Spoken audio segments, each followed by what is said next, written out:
Hello guys, आज की इस वीडियो में हम बात करने वाले हैं एक बार फिर से ट्रांसमिशन से रिलेटेड केस के बारे में। क्योंकि ट्रांसमिशन एक ऐसा प्रोसेस है जिसमें कई सारे होते हैं, कंप्लेंट होती हैं, कई सारे ऐसे क्वेश्चंस होते हैं जो उभर कर सामने आते रहते हैं समय पे समय पर। तो इस बार भी हमारे पास एक और ऐसा ही कमेंट आया है, इंटरेस्टिंग कमेंट है, और साथ में उसमें जो सवाल पूछा गया है वो भी अब से पहले नहीं पूछा गया था। तो एक बार हम कमेंट देखते हैं और फिर उसके आगे क्या उसका सॉल्यूशन होगा वो भी हम आपको बताते हैं। ये हमारे पास आया था how to fill transmission related form पे।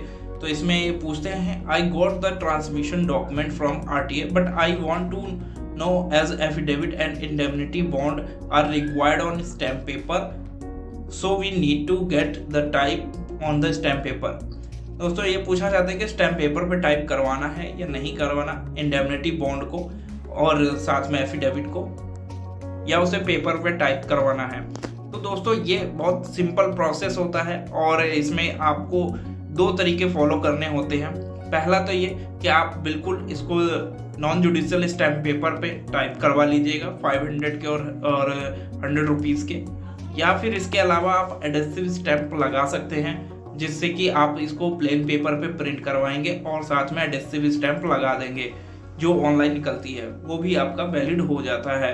तो दोनों प्रोसेस को आप आसानी से फॉलो कर सकते हैं और दोनों ही स्थितियों में ये वैलिड होता है, तो इसलिए इसमें कोई समस्या नहीं आती है।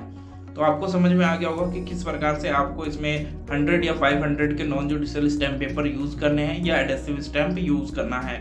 अगर आप स्टैम्प पेपर पे यूज़ करते हैं तो उसमें ज़्यादातर टाइपिंग का खर्चा अलग से आता है, स्टैम्प पेपर का खर्चा अलग आता है। तो अगर आप उसको एडेसिव स्टैम्प लगा देते हैं तो टाइपिंग का खर्चा बच जाता है, केवल आपको प्रिंट निकलवा के फॉर्म फिल करना होता है और एडेसिव स्टैम्प साथ में लगा देनी होती है, तो आपका वैलिड हो जाता है और टाइपिंग का खर्चा बच जाता है।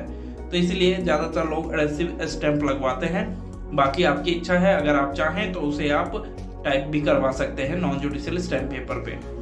तो उम्मीद है आपको समझ में आ गया होगा कि किस प्रकार से आपको ये फॉर्म फिल करना है और किन बातों का ध्यान रखना है। तो इसी प्रकार की इन्फॉर्मेटिव वीडियो देखते रहने के लिए हमारे चैनल को सब्सक्राइब करें, बेल आइकन को प्रेस कर लें। तो हम मिलते हैं एक और नई वीडियो में एक और नए किसी ऐसी इंटरेस्टिंग टॉपिक या कमेंट के साथ। तब तक के लिए धन्यवाद।